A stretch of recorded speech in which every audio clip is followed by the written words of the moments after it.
네, 자, 최근 미국과 중국 간의 싸움 갈수록 격화되고 있습니다. 이렇게 강대국 그리고 신흥 강국 간의 싸움을 두고 투키디데스의 함정에 빠졌다 이런 말이 많이 나오고 있는데요. 최근 미국과 중국의 움직임이 딱 이런 함정에 빠져 있지 않나 이런 생각이 듭니다. 자, 미중 간의 무역 분쟁 좀 해결이 되나 싶었는데 9월부터 또다시 서로에게 대해서 보복 관세를 부과하고 아직까지 협상 일정도 잡지 못하고 있다고 하는데요. 두 나라는 과연 무엇을 원하는 것이고 앞으로 세계 질서는 어떻게 재편이 될 것인지 두 분과 함께 이야기 자세하게 나눠보도록 하겠습니다. 북방경제협력위원회의 김상순 국제관계 전문위원 모셨고요. 인하대학교의 정인교 국제통상학과 교수님 자리하셨습니다. 두 분 안녕하세요. 네, 안녕하세요. 네, 반갑습니다. 자, 두 분과 함께 오늘은 미국과 중국에 대해서 좀 허심탄회하게 이야기를 나눠보도록 하겠습니다. 제가 서두에도 말씀을 드렸지만 미국과 중국이 좀 잘 나가네 싶었는데 또 9월 들어서 또 보복관세를 부과하고 격이 다른 협상을 하겠다라고 했는데 아직 협상 일정도 잡지 못하고 있다고 합니다. 이 부분 좀 어떻게 보시는지 먼저 좀 여쭙고 싶은데 위원님부터 말씀 부탁드릴까요? 격이 다른 건 맞는 것 같아요. 이제 좀 더 이제 격이 좀 높아졌죠. 고조되고 트럼프 대통령 초기 취임에 당시에 한 3% 관세가 지금은 24% 이상 갔고요. 네. 중국 같은 경우도 무역 전쟁하기 전에는 한 8%대에서 지금 22%대에서 연말 되면 한 25%까지도. 그러니까 서로 그냥 이제 치고받고 하는 건데요. 네. 이게 중간에 계속해서 화해 무드로 가다가 이게 계속 반복되는 이유가 저는 그렇습니다. 이게 이제 중국 같은 경우에도 결국은 본질적인 문제에서 회피하고 있기 때문에 그렇거든요. 이를테면은 이제 중국의 입장에서 좀 보자면 제조 2025 중국 제조 2025를 빨리 이제 달성을 좀 하고 시진핑 정부가 들어서서 특히 두 가지 100년이 이제 첫 번째는 당 이제 창당이죠. 그래서 그게 2021년이에요. 2021년 7월 1일. 근데 거기에 1차 목표는 거의 달성했다고 봅니다. 뭐냐면 이제 국민들을 이제 소강 사회를 건설하자. 네. 즉 이제 먹고 사는 문제는 해결하자. 이건 뭐 거의 됐죠. 근데 두 번째 목표가 사실은 큰 문제입니다. 이게 이제 올해가 70주년이에요. 네, 건국 70주년. 70주년이죠. 그러면 이제 100주년이 49년, 2049년. 네. 이때는 글로벌 넘버 원으로 가겠다는 겁니다. 맞아요. 그러려면 이제 기술적으로 산업이 너무 떨어져 있는 상태에서 할 수 있는 방법은 속도전이죠. 중국에서 지금 모든 이런 것들을 사실은 옛날 뭐 공성전, 그러니까 성을 탈환하는 공성전, 혹은 속도전 이런 이제 전투용어를 쓰거든요. 근데 이거는 이제 사실 글로벌 전반적인 이 협력의 시대에서 볼 때는 이건 좀 떨어진 생각이죠. 그러다 보니까 방법은 낙후된 것을 빨리 하기 위해서는 기술도 좀 훔치고 해커를 동원해서 네. 기술도 좀 로열티 줘야 되는 것도 주지 않고 그냥 도용하고 네. 뭐 이런 것들이죠. 그런 부분에 대한 것을 미국이 공격을 했다는 거죠. 이제 네. 결국 본질적인 문제에서 미국이 원하는 부분을 중국이 수용할 수 없는 입장이다 보니까 결국 계속해서 이런 난제가 주고받는 그런 상태에서 협상이 길어지면 길어질수록 본질적인 문제가 흐려지고 네. 정치화되면서 이것이 국내외 문제로 상호간에 치고받는 그런 싸움이 되다 보니까 지금처럼 계속해서 이어지고 있습니다. 네, 그렇군요. 그러니까 중국이 이제 올해가 건국 70주년이고 2049년이 건국 100주년이라서 2049년에는 내가 넘버원이 돼야 된다 이 목표를 갖고 있어서 기술 탈취나 뭐 지적재산권 도용이나 이런 걸 하고 있는데 미국이 이제 너 이제 그런 거 하지 마 이렇게 하니까 좀 그런 부분에서 좀 불협화음이 나면서 계속해서 무역전쟁이 길어지고 있는 것이다 이렇게 좀 말씀을 해주셨고 그러면 교수님은 이런 무역전쟁이 좀 언제까지 이어질 거라고 보십니까? 사실 지금 협상이 좀 이루어지고 있긴 하지만 트럼프 대통령도 지지율도 좀 하락을 면치 못하고 있고 중국도 나름대로 어려운 입장이어서 당분간 좀 화해 무드가 조성되지 않을까 이런 분위기도 나오고 있거든요. 근데 또 오늘 보니까 중국이 미국을 또 WTO에 제소하기도 했고 아직 협상 일정도 못 잡고 있다고 하더라고요. 어떻게 보십니까? 미중 양국 모두가 지금 일종의 이 무역 전쟁에 대해서는 피로 현상을 겪고 있다라고 생각이 됩니다. 네, 지금요. 예, 네. 미국으로서는 중국을 단기간 내에 소위 굴복을 시킬 수 있을 거라고 생각해서 네. 그야말로 없는 관세를 만들어서 최고 25%까지 관세를 매겼고, 현재는 사실 미국이 중국도 수입하고 있는 뭐 거의 모든 상품에 대한 관세를 매기고 있다. 그것도 아무리 작게 매겨도 10%다라고. 이건 10%라는 건 상당히 높은 거고요. 네. 그리고 또 기업들이 이 주로 수입하는 기계라든가 부품에 대해서는 25%를 매기고 있거든요. 그러니까 그동안에 미국 정치권 내에서는 트럼프 대통령이 중국을 견제하는 정책은 시적절하고 누군가가 해야 될 일을 한다라고 해서 그야말로 민주당도 말할 것도 없이 네. 그 양당이 다 지지를 했었는데, 이제는 그 경제계 내에서 상당히 그 불편한 얘기들이 지금 나오고 있다. 조금씩 나오는군요. 네, 나오고 네. 있다라는 점. 그다음 이제 중국으로 본다면은, 중국은 시진핑 주석이 취임하면서부터 강한 중국, 그다음에 이제 중화민족의 그런 영광을 오늘날 대세기자 뭐 실현하자 해가지고 소위 중국몽을 내세워서 지금까지 정치를 해오고 있는데, 그렇죠. 그러니까 이제 미국에 대해서는 그야말로 맞짱을 떨 수 있는 이런 나라다라는 걸 보여줘야 되기 때문에 기본적으로 강대강 구도로 갈 수밖에 없습니다. 네. 그래서 일방적으로 얻어맞을 수는 없는 거고, 그래서 미국이 때릴 때마다 WTO에 제소를 했죠. 또 한편으로는 중국도 거기에 상응은 못해. 미국만큼은 구조적으로 무역 구조상 관세를 높게 때릴 수도 없거니와 금액도 적기 때문에. 하지만은 미국이 이 관세 보복을 한다고 그러면은 중국도 나름대로 대응을 해 왔었거든요. 네. 그래서 이제 그렇지만은 역시 이게 미국의 조치에 대해서 중국도 맞대응을 해서는 안 될 것 같고, 공식 비공식적으로 협상을 해서 나름대로 뭔가 좀 국내 경제뿐만 아니라 정치도 안정을 시키고 싶은데, 이제 문제는 미국이 요구하는 게 중국 정부, 또 중국은 기본적으로 당이 지배하는, 공산당이 지배하는 그렇죠. 사회란 말이죠. 네. 이런 어떤 정치 체제에 영향을 줄 수 있는 요소까지 미국을 요구하는데, 요거는 도저히 받아들일 수 없다. 이제 이 부분에 서로가 이제 막혀 있는 거고, 이제 문제는 트럼프 대통령도 내년 재선이 있고 이렇기 때문에 뭔가 결실을 국민들한테 보여줘야 되고 그래야죠. 해서 이제 뭔가 그래도 내년쯤에는 다시 한번 단기간 휴전 정도라도 하지 않을까. 네. 그렇지만 전쟁은 끝나지는 않을 거다. 전쟁은 이미 장기전으로 들어가 있습니다. 뭐 조금 전에 우리 전문위원께서 2049년을 얘기를 했지만은 네. 그게 이제 소위 그 중국 제조 2025하고 맞물려 있는 전략이고 해서 앞으로 20년 이상은 지속될 전쟁이다라고 봐야 되죠. 20년이요. 네. 굉장히 기네요. 네. 그럼 이것만 좀 짤막하게 답변을 좀 해주시죠. 짤막하게. 그럼 미국이 지금 중국에 대해서 지금 경제적으로도 압박을 주면서 정치적으로 우리가 원하는 대로 변해라 이렇게 원하고 있다라고 말씀하셨잖아요. 그렇죠. 중국이 그렇게 될 거라고 보십니까? 안 될 겁니다. 안 되나요? 그것은 저도 뭐 중국에 1년에 몇 차례씩 갑니다만 네. 가서 보면은 역시 중국은 땅덩어리 너무 크고 네. 또 거기에다가 또 여러 가지 국내 어떤 지역적 문제라든가 또 인종적 문제, 네. 물론 중국 정부가 또 공산당이 나름대로 한다고는 하지만은 어떤 강력한 정치 체제를 갖고 있지 않으면은 네. 이거는 국가 차원의 혼란이 생길 수밖에 아, 없다. 그렇군요. 라고 중국 지도부는 보고 있는 것 같고요. 이게 바로 이제 홍콩 사태에서 드러나고 있는 거죠. 네. 그래서 시진핑 주석이 일당 독재 체제로 계속해서 갈 수밖에 없는 구조인 거군요.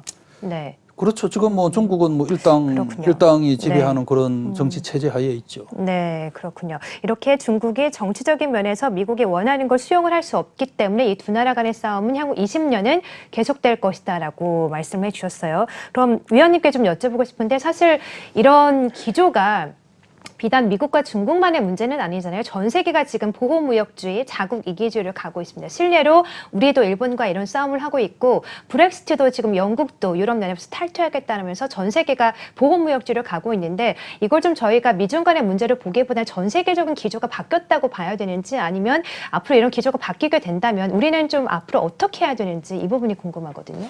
새로운 플레임이 짜여 있다라고 봐야 될 것 같아요. 네. 그러니까 근데 왜 이렇게 변했을까요, 갑자기? 결국 이제 트럼프 대통령이 이제 보호무역주를 시작을 했지만 결과적으로 보면 이것이 이제 중국과 같은 새로운 신흥 강국들이 기존에 있었던 글로벌 질서, 뭐 통상까지 포함해서 국제법이라든지 이런 전반적인 글로벌화의 기본적인 정신인 공정한 사회, 공정한 무역 이런 부분을 침해하면서까지 불법적으로 비합법적인 방식을 가지고 결국은 자기들만의 이득을 취하다 보니까 그것이 글로벌 리더로서 미국의 입장에서는 계속해서 손해보는 부분이 많았고요. 작년부터 제가 계속 강조드립니다만은 무역 전쟁은 사실은요. 이게 이제 관세 무역으로 시작했지만 금융인과 이미 기술 전쟁으로 들어갔고요. 이건 결국 패권 전쟁이 작년부터 이미 시작됐다고 봐야 되고요. 네. 그렇다고 본다면 2049년 아까 말씀드렸지만 그 이후까지도 계속해서 20년이 아니라 그 이후까지도 계속해서 저희가 이 추이를 봐야 됩니다. 그렇다면 우리 입장에서는 지금 현재 저희가 이제 한일 이제 경제 저는 이제 전쟁이라고 표현을 하고 있는데요. 네. 그만큼 경각심이 필요하다는 거죠. 그래서 단순한 그 일본이 우리에게 무역 보복을 하는 것이 아니라 이런 트렌드에 따라서 저희가 그 부분에 대해서 경제 전쟁 정도의 큰 충격으로 이것을 대비해야 된다 이런 거죠. 어떻게 보면 이게 심지어 어떤 언론에서는 이제 진주만 습격 같은 뭐 이런 네. 식의 표현을 썼었어요. 저는 그런 표현이 좀 과하긴 하지만 그러나 우리들한테는 굉장히 중요하다. 그래서 저희들이 전반적으로 지금은 이제 우리가 한반도 혹은 동북아시아의 시각에서 좀 벗어나야 된다.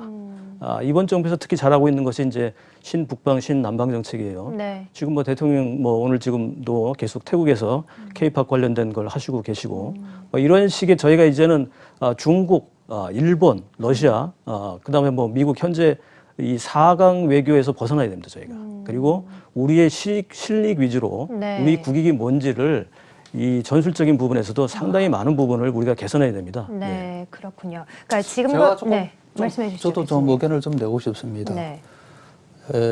물론 뭐 저하고 우리 저기 전문위원님하고 토론하러 나온 건 아닌데 4강 외교에서 벗어나서 그다음에 뭘 해야 되죠? 4강 외교에서 벗어나서 그거는 저는 좀 설명이 좀 잘못된 것 같고요. 잘못된 게 아니라 그 4강 부분을 외교도 확장시켜야 잘 된다는 하고 얘기죠. 네. 저는 확장 4강 외교도 잘 그걸 하고 오해하시는 나머지도 거예요. 해야지. 오해한 게 그렇게 말씀하신 아니 거예요. 그거는 오해하셨는데 제가 다 네. 보충 아니, 설명을 드릴게요. 그러니까 질문을 위원님 말씀 받았으니까 4강은 어디 말씀하세요? 사강은 중국, 러시아, 미국 일본인가요? 당연히 네. 한미동맹은 강화시켜야 됩니다. 지금 오해를 하시기 때문에 다시 말씀드리면 아니 오해가 아니라 말씀을 그렇게 하시니까 제가 한 거지. 그거는 뭐 그건 말꼬리 아닙니다. 잡고 잡은 아이, 것 제가 지금 같은데. 토론하러 온 게 아니고요. 그러니까 똑같은 어쨌든 거죠. 그러니까 미국, 중국, 일본, 러시아가 4강 외교인데 네. 그 이상으로 동남아 10개국, 아세안 10개국도 저희가 이제 5강 외교, 그 외에도 유럽과 같은 혹은 다른 쪽에도 저희가 더 눈을 더 돌려서 4강 외교에만 집중할 것이 아니라 말씀하셨던 대로 강화하면서 그 영역을 우리가 더 확장시켜야 된다는 말씀을 드린 거예요. 네. 근데 제가 오해하신 좀 겁니다. 말씀을 드리면은요.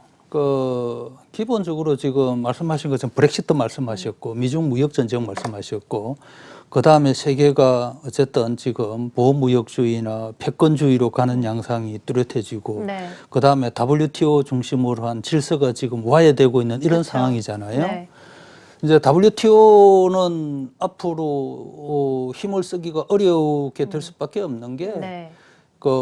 미국이 WTO를 만든 거는 사실상 만든 거죠. 이것은 국제 질서, 무역 질서의 어떤 미래를 보고 만들었는데 그때만 하더라도 이런 중국과 같은 이런 이제 어떤 계획 경제적 요소를 갖고 있는 나라가 개방 계획을 하면은 WTO 정신에 맞게 이렇게 움직여질 줄 알았는데 마침 WTO에서 제대로 규율을 하지 못했던 그 부분에서 중국이 너무나 커져버린 거예요. 그게 이제 국유 기업이고 그러려고 그러면 이제 WTO가 이런 규범을 새로 만들어야 된다라고 이제 미국이 주장하면서 여차하면은 우리는 WTO 뛰쳐나갈 수 있다는 얘기를 네. 하고 있는데 현재 WTO 구조상으로는 그거를 개혁하는 거는 이거는 무척 힘든 상황이 되어버렸어요. 네. 그렇기 때문에 이제 WTO 기능이 약화될 수밖에 없는 거고 그럼 이게 다 보인단 말이죠. 세계가 어떻게 돌아가고 있고. 그러면 우리 입장에서는 불확실성을 줄이는 게 무엇보다도 중요한 정책이 돼야 되는데 과연 정부 정책이 불확실성을 줄이는 쪽으로 가고 있는지 잘못 가고 있는지 특히 이제 일본과 대응 문제 같은 것도 그렇고 그다음에 뭐 안보와 통상이 사실 같이 간다고 얘기하면서도 네. 이게 뭐 우리 스스로 깨는 문제라든가 이제 이런 부분에 있어서 뭐 잘하고 있다고 그러시니까 저는 이게 과연 잘하고 있는가?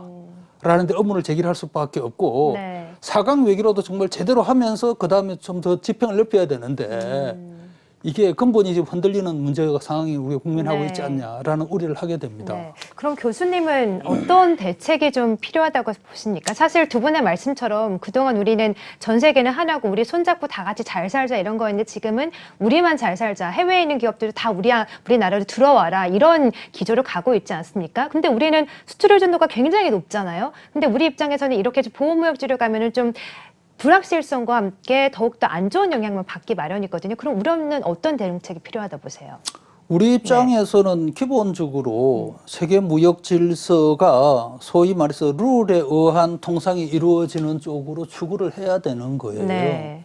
그런 면에서는 우리 국내에서 의사결정도 국제사회의 룰을 무시할 수는 없는 겁니다.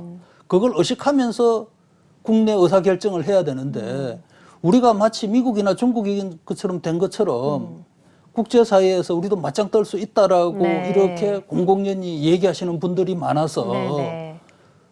그게 결국은 지금 하는 어떤 통상의 문제로 제기되고 있는 거고요. 또 지금 현재 뭐 우리가 이 경제가 물론 뭐 전 세계적으로 다음 저기 하강 국면에 있지만은 네. 대만 우리가 가장 크게 영향을 받고 있는 이런 상황인데 네. 결국은 우리가 그 무역 의존도가 높기 때문에 그렇고 중국에 대한 의존도가 높기 때문에 그렇지 않겠어요? 네. 예, 그런 면에 있어서는 정말로 우리가 현 상황을 잘 보고 국내 정책뿐만 아니라 대외 관계도 수립해야지 해외에서 나오는 상황을 제대로 사실은 잘 못 보고 국내 정치용, 국내 홍보용으로만 아전 인수식으로 해석해서 들고 밖에 나가서 보면 완전히 당하고 있고 이런 게 허다히 지금 일어나고 있는 거죠. 네. 그게 바로 또 우리 경제에 대해서 미래를 암울하게 보는 거고 이게 주식시장 아까 얘기했으면 주식시장에서도 반영되고 있는 거죠. 네, 그러니까 교수님 말씀은 지소미아 종류나 우리가 일본을 똑같이 백색 국가에서 제외하는 이런 조치들에 대해서 말씀을 하시는 겁니까? 그거 다 포함했어요. 네, 그거 다 포함해서. 예. 위원님은 어떻게 보셨어요? 일단 제 교수님 말씀에 의견을 또 어떻게- 오해가 네. 계셔서 제가 또 네. 말씀을 좀 드려볼게요. 일단은 4강 외교에 대해서 잘하고 있다고 표현하지 않았고요. 제가 잘하고 있다는 것은 신북방, 신남방으로 좀 더 외연을 확장시키는 네. 새로운 시각을 가져야 된다는 이 부분을 지금 선택이 잘 됐다라고 하는 거예요. 그리고 지금 말씀하셨던 대로 지소미아라든지 뭐 일본에 대한 우리 대응 정책이나 이런 것들에 대해서는 찬반 양론이 있어요. 저도 뭐 지금 정부에 대해서 네. 제가 당 소속도 아니고 정부에 대해서 제가 뭐 지금 다 잘하고 있다라고 얘기하는 건 아닙니다. 그래서 그 부분은 좀 오해를 저한테 대한 오해는 풀으셔야 될 것 같고 네. 기본적으로 저 교수님 말씀하신 거에 동의합니다. 네. 제가 아까 말씀드렸던 건 뭐냐면 4강 얘기에 너무 집중하고 있고 특히 저 역시도 최근에 우리 지금 신문 보면요, 언론에 보면 국내 문제가 너무 커요. 지금 이거 얘기할 때가 아닙니다. 물론 이 얘기도 해야 됩니다만은 실질적으로 저희가 먹거리나 우리가 더 지금 이 단계에서 넘어가기 위해서 필요한 이런 부분에 대한 것들이 결국은 다시 전략 전술적인 측면에서 대외 정책 포함해서요, 이거 바꿔야 됩니다. 네. 그래서 이 말씀을 똑같은 취지에서 드리고 있는데 오늘 뭐 처음 뵙기 때문에 아마 네. 그 서로 계속 뭐 통화를 했으면은 아마 네. 이해가 됐을 텐데 아마 그런 네. 것 같고요. 어쨌든 저희가 지금 중국과의 관계 뭐 이런 부분에 있어서도 마찬가지입니다. 일본 같은 경우에도요. 저희가 어찌됐든 지금은 구매 다변화라든지 국산화라든지 이런 새로운 정책들을 결국 뭐 아베 총리 때문에 계기가 돼서 지금 하고 있지 않습니까? 근데 이런 부분에서 아직 우리가 좀 서툴러요. 그러니까 대응 정책이나 외교라는 것이 결국은 주고받는 것이지 이게 한 번에 이기는 게 아니거든요, 이게. 그래서 이런 부분에 대한 전략 전술적인 측면에서 우리가 아직 서툴다. 네. 그래, 이런 부분은 좀 더 정부 측면이 아니고 저희들처럼 뭐 싱크탱크나 이런 쪽에서 좀 더 많은 의견들을 수렴해야 됩니다.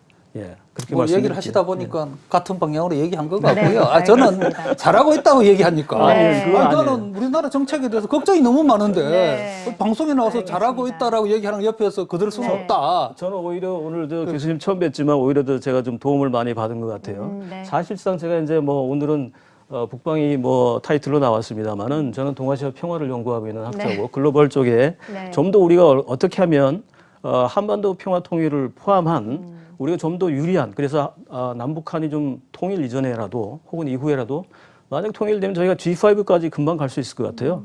이런 전략을 우리가 지금부터 세워야 된다는 거죠. 네, 지금 볼 게 아니라. 알겠습니다. 예. 아무래도 우리나라를 둘러싸고 좀 대내 변수가 좀 심각하다 보니까 두 분이 우리나라에 대한 걱정이 앞서서 좀 이렇게 해결책이 박수 어떤 한번 게 할까요? 있을까라고. 그래, 우리가 네, 승부하고 다른 오늘 처음 거예요. 보셨다고 하셨죠. 네, 처음 앞으로 봤습니다. 좀 네. 자주 왕래하시고 네, 토론의 장을 열었으면 좋겠네요. 네, 자, 두 분과 함께 우리가 좀 앞으로 어떤 해결책이 있을지 대응책을 나눠보고 있는데 다시 미국과 중국 얘기를 좀 돌아가 볼게요. 그래서 교수님은 미중 간의 협상 가능성이 있다고 보시고 그 키를 누가 쥐고 있다고 보십니까? 결국은 이제 시간 문제인데요.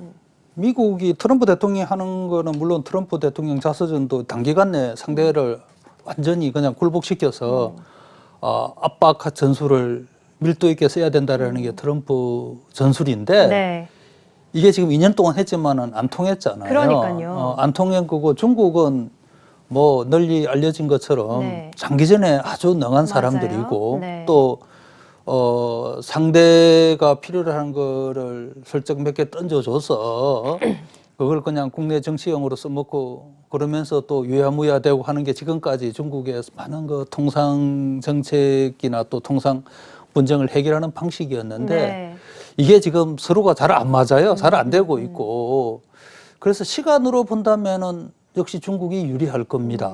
중국의 자존심이 워낙 세서 트럼프의 이런 전술이 안 먹히는 거라고 보십니까? 일단 중국 네. 정치가 중국 우리 공산당무 하면은 다들 네. 뭐 이게 그 갖고 있는 관념들이 다르지만은 하여튼 중국은 그 당이 지배하는 그런 정치 체제를 뭐 거의 뭐 지금 뭐 몇 년 있으면 이제 100년 되고 하니까 네. 100년 동안 어떻게 민심을 다스리고 어떻게 이게 대외적으로 또 그쵸. 홍보전 이런 거는 뭐 공산당을 따라갈 그런 기관이나 기구가 없어요. 네. 이제 그런 면에서 뭐 정치적으로 유리한 것 같고 또 이 사람들이 뭐 흔히 하는 얘기가 자기들이나 수모나 이런 거는 못 참아도 좀 괴롭고 힘든 거는 참는데 재주가 있다라는 얘기들을 가끔씩 해요. 네네. 그러니까 고난전에 강하다는 얘기죠. 네, 그렇죠. 그러나 미국은 고난전에는 이거는 아주 젬병입니다. 네, 강하지 않군요. 이미 지금 네. 현재 그 미국 전자업계가 미중 통상 마찰로 해가지고 100억 달러, 약 한 1,200조 원이죠 우리 돈으로 그 정도 손실을 봤다고 그러고 애플의 팀쿡 같은 CEO가 트럼프 대통령한테 우리 죽을 지경이다. 맞아요. 삼성에 대해서 좀 무역 네. 관세를 좀 제품에 대해서 좀 부과를 해달라고 할 정도로 그리고 등치껏 내에서도 지금 좀 결과가 나와야지. 이렇게 그 국민들뿐만 아니라 산업을 어렵게 하는 정책은 제고해야 된다는 소리가 이제 의회 내에서 나오고 있어요. 그런 측면에서, 물론 미중 갈등은 오래 가겠지만, 이게 그 미국한테도 유리한 게임은 이제부터서는 미국은 좀 그 입지가 약화될 수밖에 없지 않냐라는 네, 생각이 듭니다. 그렇군요. 미국은 좀 입지가 약화될 수밖에 없다라고 보시고 또 교수님께서 고난 얘기를 해주셨는데 고난이 근래 조금씩 좀 현실화되고 있는 것 같아요. 중국에서는 이미 좀 경제 악영향 많이 나타나고 있고 미국 내에서도 소비자들에게 이번 관세 부과는 특히 좀 소비자들에게 직접적인 타격을 줄 것이다. 이런 분석들이 나오면서 소비자 심리지수도 갈수록 좀 하향 조정되고 있거든요. 이렇게 좀 피해가 가속화되면서 두 나라 간의 협상 가능성에 대해서 위원님은 어떻게 보세요? 결국은 시장에서 결정할 네. 것 같아요. 무슨 말씀이냐 하면 양쪽 나라의 기업이나 국민들이나 인민들이 결국 받아들이는 정도가 어디까지 참을 수 있느냐 이건데요. 네. 미국 같은 경우는 오히려 지금 기업들이 중국에다 투자를 더 많이 하고 있어요. 그 무슨 얘기냐면 중국 내수 시장을 그대로 버릴 수는 없다는 그렇죠. 거고요. 뭐 네. 기업이 결국은 국가보다는 자기의 그 경쟁력, 생존력, 그다음에 이익 이걸 쫓아가기 때문에 결국 시장에서 결정할 수밖에 없다. 그렇다면 정 교수님도 말씀하셨지만 실제로 장기전으로 보면 중국이 유리하긴 합니다. 그런데 한편으로 보면 시간이 꼭 중국 편만은 아닌 것 같아요. 왜냐하면 지금 홍콩 사태도 그렇고요. 네. 시진핑 정부가 1기 때하고 2기 때하고 달라졌어요. 그러니까 1기 때는 7대 개혁, 나중에 4대 개혁으로 바뀌어서 그 부분에서 부정부패를 단속하고 뭐 법제화하면서 치법주의로 가거든요. 법을 가지고 이제 다스리는 쪽으로 갔는데 2기로 가면서 이것이 바뀌어서 일당 독재 체제를 강화하는 거. 그러니까 시진핑 신사상을 요약하면 한마디입니다. 이거는 그 시진핑 1인 권력 독재 강화입니다. 그러니까 이걸 다른 말로 자기들이 표현을 했는데 인민민주집중제 강화. 인민민주집중제 강화. 이게 무슨 네. 얘기냐면요. 중국도 민주주의 한다는 거예요. 중국 특색의 민주주의. 네. 뭐냐면 이것이 모든 권력, 9천만이나 되는 당원들의 모든 권력은 중앙으로, 지방에서 중앙으로, 밑에서 위로. 네. 결국 최고 꼭대기까지 가면 당 총석인 시진핑한테 갑니다. 그렇죠. 그러니까 이걸 강화하겠다는 게 시진핑 네. 신사상이에요. 이걸 교육하고 있고요. 그러니까 이런 측면에서 보면 이것이 임계점이 어디냐. 제가 작년부터 계속 이제 이런 말씀을 드리는 이유가 1기 때는 그런 말씀 제가 안 드렸는데 2기 때 들어오면서 2018년 3월 이후부터 들어와서 중국에서 어떠한 사태가 일어날지 모르겠고 그 사태가 일어나도 지금은 하나도 이상하지가 않다. 예. 이런 거예요. 그것이 결국은 홍콩 사태로 지금 일어났습니다. 네. 그렇다면 시진핑 정부가 이번 베이다이허 여름 휴가 때 곧 8월 달 중순에 끝났는데요. 이 상태에서는 비공개로 돼 있기 때문에 내용은 발표가 안 됩니다만 여기는 당 원로들도 은퇴한 원로들도 참가를 합니다. 이 안에서 엄청난 격론이 있었을 거예요. 네, 이번에 끝이 났죠, 베이다이허 예, 회의. 네. 예. 그래서 이제 그 부분이 요번 이제 사중전회를 이제 10월 달에 한다고 하는데 이 부분에서 거의 어느 정도 합의는 본 것 같아요. 네. 그럼 사중전회 같은 경우는 지금 원래는 이게 삼중전회 다음에 사중전회가 매년 있는 거거든요, 이게. 근데 작년에 삼중전회가 2월 달 있고 나서 3월 양회 뒤에 지금까지 없었습니다. 20개월 만에 사중전회가 열린다는 얘기는 결국은 그 중간에 여름에 8월 달에 베이다이허 비공개 회의가 2번이나 있었고요. 네. 그 2번 하고 20개월 과정 중에 거의 합의를 봤다. 그러면 그 안에 무역 협상에 대한 노선도 어느 정도 결정이 돼 있고 네.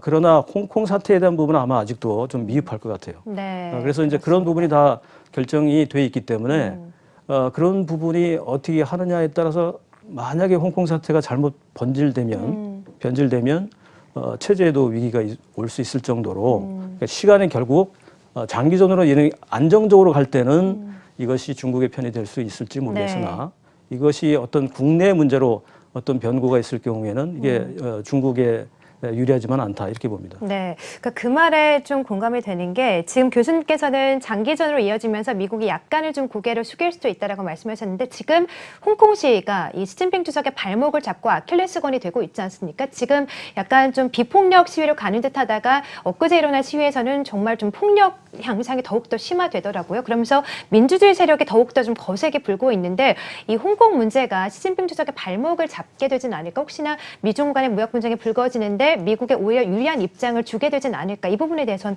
어떻게 보세요, 교수님? 우리 김 전문위원님께서 말씀하신 것처럼 그 중국 내 정치 문제도 그렇고 경제 문제도 앞으로 그 중국이 극복해야 될 큰 그 과제가 되고 있죠. 네. 경제 문제는 뭐 중국이 아무리 외환 보유액가 3조 뭐 지금 현재 한 1,000, 2,000 뭐 이 정도 있다지만은 그 금액을 현금으로 갖고 있는 것도 아니고 중국도 빚도 많이 있고 막상 쓰려고 그러면 손에 쥘 수 있는 거는 몇 천밖에 안 될 겁니다. 그렇지만은 이게 중국 경제 규모에 비하면은 만약에 상황이 악화되면은 뭐 이건 그것만으로 충분하다고 결코 말할 수 없는 거고 경제 문제도 걸려 있다. 두 번째 네. 정치 문제는 이거는 너무나 많아가지고 일일이 거론하기 어렵습니다만은 이제 홍콩 사태 같은 경우를 본다면은 지금 미중 전쟁 관련해 가지고 미국이 홍콩 사태를 나름대로는 활용하고 있려고 하는 그런 게 보이죠. 네. 뭐 민주화 뭐 등등에 있어서 긍정적인 어떤 지지하는 성명을 낸다든가 이제 이렇지만은 또 중국도 역시 이제 홍콩 문제에 대해서 쉽게 넘어가기는 어려운데 문제는 이제 송환법이라는 그 자체가 이게 사실은 그 말 그대로 이거는 뭐 이 영장이나 뭐 이런 어떤 사법 질서와 무관하게 이렇게 그 이 공권력을 행사할 수 있는 네. 이런 거기 때문에 이 부분에 대해서 중국도 양보 못할 거고 중국이랑 홍콩도 그런 면에서 일단 그 조금 심한 부분을 그 중국이 나름대로는 좀 완화시켜서 뭔가 해결하려는 그런 노력을 해서 이거를 빨리 덮으려고 하지 않을까. 네. 물론 뭐 당분간 좀 더 이런 시위 사태가 더 진행이 되겠지만 네. 그래서 이런 폭력 사태가 나는 거는 양쪽 모두 그 홍콩이나 중국 모두가 원하는 건 그렇죠. 아닐 겁니다. 네. 그런 면에서 이게 좋은 시금석은 될 수가 있을 텐데 네. 뭐 중국에서도 바보가 아니다 하면은 이게 폭력으로 가면은 또 국제 세력이 또 개입하게 되고 또 네. 미국이 있고 이제 이런 눈치를 보면서 이게 자칫 현재 미중 간의 무역 갈등에 있어서 자기들한테 소위 그 걸림돌로 되는 거를 최소화시키려고 하겠죠. 네. 그러면 홍콩 시위는 어떻게 마무리될 거라고 보세요? 마무리는 될 거라고 보십니까? 글쎄요. 그거 뭐 전망하기는 참 어려운데 네. 지금 현재 문제가 되고 있는 그 법 그대로를 그 통과시키는 거는 그건 어렵지 않겠습니까? 그리고 또 그 사이에 또 몇 가지 또 정말 이거는 납득하기 어려운 그런 일들도 있었기 때문에 네. 뭐 결국은 우리가 국회에서 법을 만들 때도 여야가 충돌할 때는 그걸 조정을 해서 약간의 그 완충을 넣어서 통과시키는 게 뭐 관료화되어 있기 때문에 네. 독소 조항을 좀 빼야 되지 않을까 싶습니다. 빼게 네. 되면은 또 양측이 또 어떻게 뭐 나올지는 모르겠습니다만은 네. 어쨌든 그렇게 해서라도 중국도 이 사태를 빨리 덮어야 되는 거죠. 그러니까 중국은 이 사태를 좀 어떻게든 덮어보려고 좀 노력을 할 수 있기 때문에 좀 당분간 합의점을 찾을 수 있다라고 보고 계십니다. 중국 그 네. 홍콩 문제에 있어서요. 그렇게 가야 된다라는 생각이고, 네. 물론 이제 그 홍콩 건너편에다가 무슨 뭐 이 진압 부대를 배치를 했다 뭐 이런 네. 얘기들이 있고 한데, 과연 그렇게까지 하게 되면은 이게 바로 이제 이게 미중 무역 전쟁에다가 국제적인 어떤 그런 또 그 인권 문제까지 아무리 뭐 홍콩이 중국의 네. 일부라지만 그렇게 했을 때는 사태가 더 커지는 거를 중국 정부가 이건 뭐 전략적으로 그렇게까지 감행하면은 그거는 뭐 악수 중에 악수가 되겠죠. 네, 그렇겠죠. 뭐 무력으로 진압을 한다거나 이렇게 좀 악수를 두는 행위를 좀 지양을 하면서 어떻게든 좀 해결점을 찾아가지 않을까라고 보셨는데, 사실 뭐 중국이나 홍콩 이 두 나라 간의 문제라면은 문제가 커지지 않을 수 있는데, 지금 홍콩에서는 미국의 배후 세력까지 좀 얘기가 나오면서 또 이번 시위를 보니까 그 중국의 오성 홍기에다가 나치 문양을 삽입을 해가지고 차이나치라고 하면서 정말 불붙듯이 세력이 좀 커지면서 민주주의 세력의 그런 기미가 좀 더 커져가고 있는 것 같거든요. 이 부분 좀 어떻게 보시고, 이런 사태에서 미국은 과연 어떤 역할을 할 수 있을 것이며 중국은 이런 민주주의 세력을 과연 진압을 할 수 있을 것인지 어떻게 보십니까, 위원님? 일단 네. 홍콩이 지금 나라가 아니죠. 일국 네, 네, 이 체제니까 그렇죠. 체제 네. 하나의 체제에 불과하다고 이제 네. 볼 수 있는데, 중국 입장에서 보자면 홍콩 문제는 사실 중국이 예상하지 못했던 그런 반응이라고 보여집니다. 예상하지 못했을까요? 그렇죠. 네. 왜냐하면 이제 홍콩 자체를 인수를 97년에 받으면서 네, 네. 7월 1일 날 받으면서 사실 50년 동안은 이제 그 자치를 허용을 한다는 조건으로 영국과 그 반납을 받았고, 네. 홍콩 시민들은 이 부분에 있어서 홍콩식 식민지 시대가 아닌 홍콩식의 자유로운 그런 대륙과는 좀 다른 이런 쪽으로 경제도 계속 발전해 갈 수 있고, 민주 사회를 지향하는 사회도 그렇게 발전할 것을 기대했죠. 그래서 그때 당시에는 이제 홍콩 주민들이 직접 대표를 뽑는 뭐 이런 직선제 이것을 계속 요구를 했었었고요. 그러나 이제 중국이 계속 들어오면서 지금까지는 이제 그런 쪽에 점점 더 옥죄는 방향으로 가고 있었고요. 또 홍콩을 좀 희석시키는 정책들을 몇 년 전부터 계속 펼쳐옵니다. 네. 그러니까 주장 삼각지라고 해서 심천이라든지 홍콩 주위에 있는 주하이라든지 광주, 불산, 뭐 이런 동관 이런 쪽을 다 포함해서 주강 삼각 지역이라고 해서 이 부분을 확대시키는 거죠. 그래서 큰 형태로 희석시켜서 그 부분을 이제 중국의 새로운 경제 발전으로 이제 하면서 동시에 홍콩이 갖고 있는 홍콩이 금융 그 시장으로서의 그 특색도 좀 희석시키고 네. 경제 발전도 좀 희석시키고 그렇죠. 당연히 홍콩 주민들이 갖고 있는 의식도 좀 변화시키고 네. 이런 형태로 점점 그 진화되어 왔었던 과정이었거든요. 네. 이것이 이제 송환법에서 터진 겁니다. 네네. 그래서 그렇게 본다고 보면 시진핑 정부가 이것이 이제 강경파들은 당연히 천안문 사태, 89년 6.4 사태처럼 강경 진압을 이붕 총리와 같은 그런 강경파들이 아마 주도를 하기를 원하고 있을 것이고, 그것이 뭐 일부에서는 뭐 장쩌민파들이 하도 당하다가 이번에 이걸 계기로 해서 강경한 목소리를 좀 내야 된다라고 압력을 넣고 있다는 얘기도 있습니다. 그러나 시진핑 정부에서는 금방 뭐 정 교수님 말씀하셨지만 이거 함부로 건드릴 수 없는 거거든요. 지금 이것이 어떻게 보면 우리나라로 이해가 쉽게 그 표현을 하자면 우리 86년도에 민주화 항쟁, 민주화 운동과 같은 상태인데 이거 잘못하다면 5.18로 갑니다. 그렇죠. 그럼 이거 위험한 거거든요. 네. 그래서 이런 부분에서 시진핑 정부가 대안을 잡아야 되는데 제가 아까 좀 전에 말씀드린 인민민주 집중제로 권력이 집중됐잖아요, 자기한테. 근데 결국 그 얘기는 역설적으로 얘기하면 책임도 자기가 져야 되는 겁니다. 그렇다면 희생양을 찾아야 되는데 네. 등소평 시대 육사 사태 때에는 책임량을 찾아서 자기가 자기는 그렇게 하지 않았다라고 이제 책임을 돌렸고 그다음에 새로운 이슈를 했죠. 개혁 개방 더 강화하겠다. 이 부분이었는데 지금은 개혁 개방 다 돼 있고 네. 시장화 다 돼 있고 새로운 이슈를 던질 만한 게 없어요. 그렇다면 결국 교수님 말씀하셨던 것처럼 어떤 중간 정도에서 타협을 해서 이 법을 완화시키거나 뭐 다른 방법을 해야 되는데 이거 체면 문제 있습니다. 체면 문제는 결국 체제의 문제예요. 자, 이런 측면에서 아마 강경파, 온건파 간에 치열한 내부 노선 경쟁이 있을 겁니다. 네, 그렇군요. 자, 그래서 이제 홍콩 시위를 두고 좀 결이 다른 시위다 이런 얘기가 나오는데 사실 홍콩은 오랫동안 좀 영국의 지배 아래 있었기 때문에 민주주의 결을 강한데 중국은 지금 홍콩에 대해서 사회주의 결을 좀 강요를 하는 거잖아요. 그래서 이번 시위를 두고 민주주의 대 사회주의 싸움이고 결국은 중국의 좀 결이 좀 바꿔야 되지 않나 이런 분석들이 나오는데 이 부분에 대해서는 교수님 좀 어떻게 보십니까?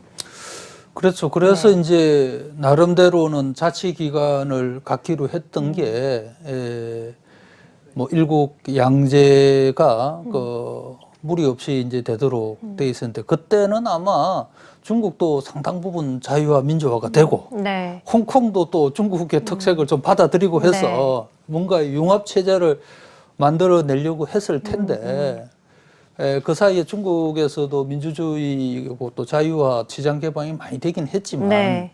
문제는 이제 역시 아까도 말씀드린 공산당이라는 또 아까 이제 좀 독재 체제로 지금 와 네. 있는 거고 요거는 바뀌지 않고 있는 거거든요. 예. 그래서 이 부분에 대해서 뭐 중국 내에서는 절대로 비판해서는 안 되는 거고 또 홍콩은 언론의 자유를 얘기를 하는데 중국 북경 시각에서 보면은 그거는 잘못된 거예요. 이제 그게 바로 이제 송환법에서 이럴 때 네. 힘으로 해결해서 가르쳐 주마라고 그래서 한 지금 게 싸우는 거잖아요. 송환법이고 네. 또 지금 이제 중국도 아까 이제 홍콩의 어떤 힘을 좀 빼는 걸 말씀하셨는데 한편으로는 중국 입장에서는 홍콩이 흔들리는 거를 또 결코 바라지는 않습니다. 경제적으로도. 그래서 그동안에 홍콩이 조금 경제적으로 이렇게 좀 안 좋할 때는 중국 정부가 일종의 특혜를 줘가면서 그 경제를, 그 네, 경기를 그렇죠. 띄워왔었거든요. 네.